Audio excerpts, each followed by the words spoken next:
আমরা তো সংখ্যালঘুদের রাইটস প্রোটেক্ট করার জন্য কত আইন বানাই, কত বৈঠক করি, কত সংবাদ সম্মেলন করি। বিষ্ণু সাল্লাল্লাহু আলাইহি ওয়াসাল্লাম সংখ্যালঘুদের রাইটসের ব্যাপারে, অধিকারের ব্যাপারে যে কথা বলেছেন, শুনলে আপনি অবাক হয়ে যাবেন।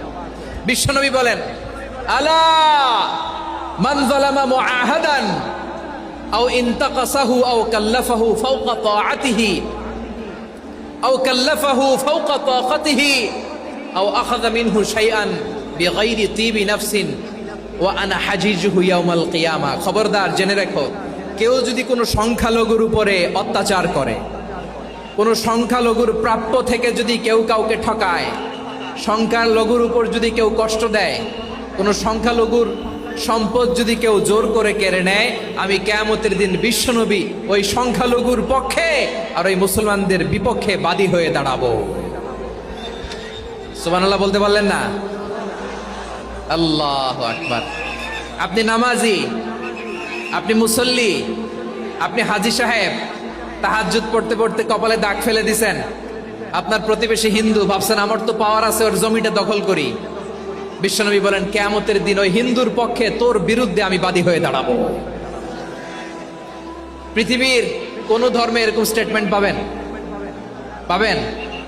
আপনি ভাবছেন আপনি নামাজ পড়লে হাজী সাহেব কপালে দাগ ফেলায় দিলে আপনি সেলসেলায় জান্নাতে চলে যাবেন না? খবরদার। বিশ্বনবী বলেন, কোন সংখ্যালঘুর উপর যদি কেউ আক্রমণ করে, তার প্রাপ্য তাকে না দিয়ে যদি তাকে ঠকায়, তার উপর জুলুম করে, তার সম্পদ যদি কেড়ে নেয়, আমি নবী, তুমি মুসলিম হইতে পারো, মুসল্লি হইতে পারো, তার পক্ষে, তোমার বিপক্ষে আল্লাহর দরবারে বাদী হয়ে দাঁড়াবো। আচ্ছা, লালমনিরহাটের ভাইরা, কথা বুঝতে পারলে আওয়াজ করে উত্তর দেন। বিশ্বনবী যদি কারো বিপক্ষে দাঁড়ায় কিয়ামতের দিন, আই রিপিট, আমি আবারও বলছি, বিশ্বনবী যদি কিয়ামতের দিন কারো বিপক্ষে দাঁড়ায়, ও তো সেলসেলায়া জান্নাতি, তাই না? জান্নাতি না? যে নবীর সুপারিশ ছাড়া জান্নাতের গেটও দেখা যাবে না, ওই নবী যদি বলে তোর বিপক্ষে আমি বাদী হয়ে দাঁড়াবো, ওই জান্নাতে আর ঢোকার কোনো সুযোগ আমাদের থাকবে? এখানেই শেষ না আমার প্রিয় লালমনিরহাটের ভাইয়েরা, এখানেই শেষ নয়। বিশ্বনবী বলেন, মান কাতালা মুআহাদান, বুখারীর বর্ণনা, মান কাতালা মুআহাদান লাম ইয়ারাহ রাইহাতাল জান্নাহ।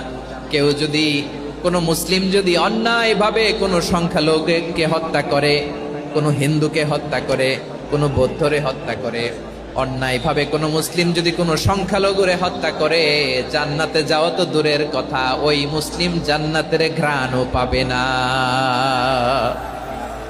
সেই বুখারীর বর্ণনা, মান কাতালা মুআহাদান লাম ইয়ারাহ রাইহাতাল জান্নাহ ওয়া ইন্না রিহাহা লা ইউজাদু মিন মাসিরাতি 40 আমা। যে জান্নাতের ঘ্রাণ 40 বছর দূরের রাস্তা থেকেই পাওয়া যায়। সুবহানাল্লাহ পড়েন।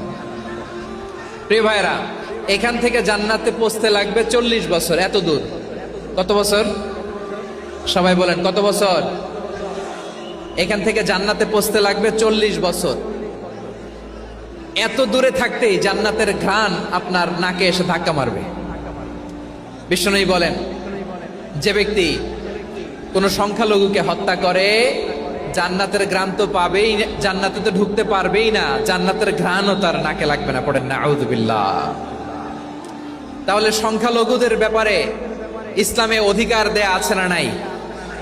লালমনিরহাটের ভাইয়ের আওয়াজ করে বলেন, আমার সংখ্যালঘু হিন্দু ভাইদের রাইটস, অধিকার আমাদের ইসলামে প্রোটেক্টেড আছে না নাই?